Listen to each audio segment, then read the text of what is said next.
Let's talk about the linebackers here, because we got the linebackers being now also ranked by PFF. Listen, they've been going through, like we said, position by position, and quite frankly, have not been kind to the Giants. Have not been kind. Sometimes valid, sometimes not. In this case here, I think they're kind of bringing some attention to a position that we've kind of ignored this offseason to a certain degree.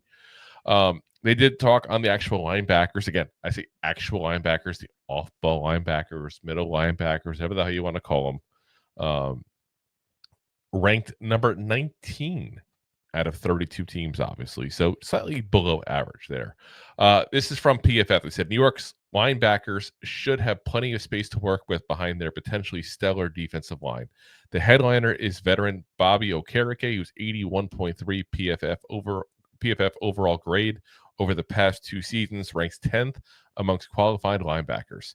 Micah McFadden struggles a bit in coverage, but has posted at least a 66 PFF run defense grade in each of the past 2 seasons. Darius Muasau also recorded a solid 68.1 PFF run defensive grade as a rookie last year, and would likely be the next man up if anything happened to Okereke or McFadden. And I think what kind of brings us down to this whole thing is Okereke kind of came down a little bit last year. Like when they say 83.1 PFF grade overall the last 2 years, let's be very frank, he was a lot better year one. Well, he was an every snap kind of guy. Yeah, but he was also a better player. He gave us more production on the field. He played better. But, then we also found out after the season, pretty much that he was trying to play through an injury and they eventually shut him down. But you have to sit there and say, was it the injury, or was he literally not playing as well, or will the injury affect him going forward? These are all valid questions. I feel like people just assume that people come back from an injury. Like, they're back. Here we go. Expect everything that we got last time. It's not always how it works. Typically not, especially the first few games. Well, it also depends on the injury. Yeah. Look at Blake Martinez, classic example. The guy had an amazing first year with us.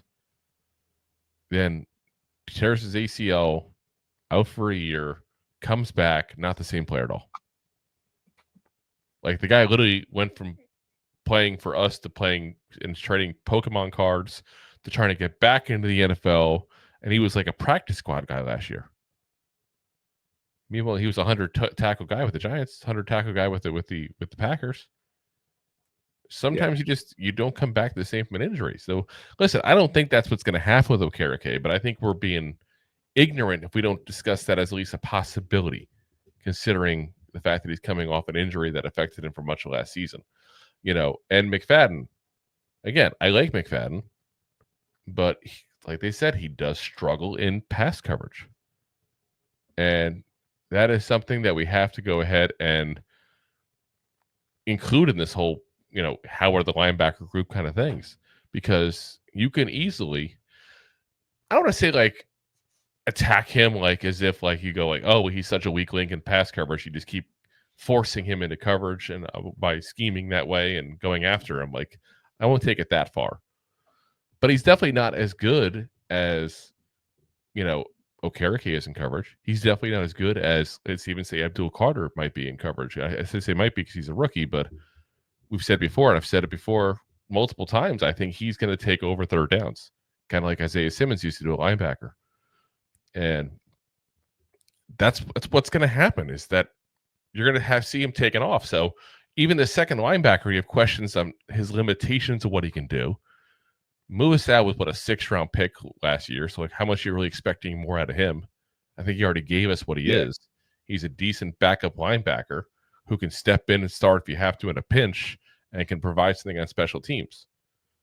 He's a smart player. He's not an athletic player. And I hate to say it this way, but when you got a guy who is a smart player, well, I don't want to belittle the skill that is of being able to read what offenses are doing and that kind of stuff. But it's you either have football IQ or you don't. I can't give you some ginkgo biloba and all of a sudden you have good football IQ. Pretty much. So what I mean by that is guys who are athletic but don't necessarily read offense as well at the linebacker position, you can teach them to read offenses. They may not be as good as some of the guys who just kind of grab it naturally, but they can get better and they can improve. You can't improve and make someone more athletic. No. You may be able to train them and get some of that in, and improve a little bit there. But you don't think they've had that done their whole career? The whole life? Yeah, like they are what they are at this point to a certain degree. Like, unless they haven't been giving a good effort, and all of a sudden you're the guy who convinces them to put in that effort. Like we realize you've been sandbagging for the past 15 years of your life. Well, I don't mean like 15 years, but you do get guys who can just kind of walk through high school and college, and then all of a sudden they get the pros, and like, whoa. Look at, like, for example, Jalen Hyatt. The guy was obviously a star in high school. I don't have his stats or anything knowledge-wise of what he did in high school, but he went to Tennessee. Obviously, Tennessee doesn't scout scrubs. Goes to Tennessee, is a Blindikoff Award winner, and has a great career there. And then goes to the Giants, and oh my God, I have to learn routes. Oh my God, I can't be a twig and I have to work out. Like, what do you mean? Eat what? How many grams of protein? Yeah, like it happens. It happens. So again, you can get guys who have to learn the football IQ and learn some of the ins and outs of the game there, and you can help improve them. But the guys who already have a high football IQ and just don't have the physical tools, I can't change their genetics. So he is what he is. So I am's what I am's. So yeah, I mean, the rest of the guys are basically special teamers. So yeah, I mean, there's some concerns there in the linebacker. Now, is the linebacker group my top concern on this team? Of course not. By no means is it. My top concern is the offensive line. My second concern is probably the corners right now. Secondary as a whole. Yeah. Well, yeah. I feel okay with the safeties. Okay. Not extremely confident, but okay. But corners, I was just a little bit in secondary. Corners scare me a little bit there. But maybe we're not talking enough about the linebackers. What I'm saying, like this. There's a concern here. I mean, unless they're counting big time at Abdul Carter at that position, you know what I mean? Like there is some of that potential there because he played linebacker primarily at Penn State until last year. But if you put him squarely into that peg, you're potentially taking away somebody who can do very special as a pass rusher. Just saying. Let's see here. We got Bruce. What's up, man? Says totally agree. Bruce. Jay says Rob should go talk to these young men. He has sold vacuums at all levels and overcame adversity to make the sale at every level. Gotta do what you gotta do. He is a motivational speaker on the side. Like way on the side, like way do off you somewhere on the side. No one's seen him actually do it, but he says he does it. Gotta be you.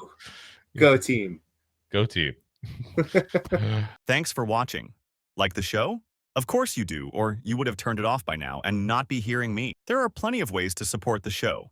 YouTube is the best place to join us, and we offer memberships there with fun benefits like custom emojis and early access to video clips. Of course, there you can also send super chats and stickers to send one-time support payments. The best way to support the show is to buy these drunk idiots beers at buymeacoffee.com/2giantgoofballs. Along with one-time support payments, there are also monthly plans, so you can continue to help kill their livers each month. You can also show people that you are a goofball by visiting our store at 2giantgoofballs-shop.fourthwall.com.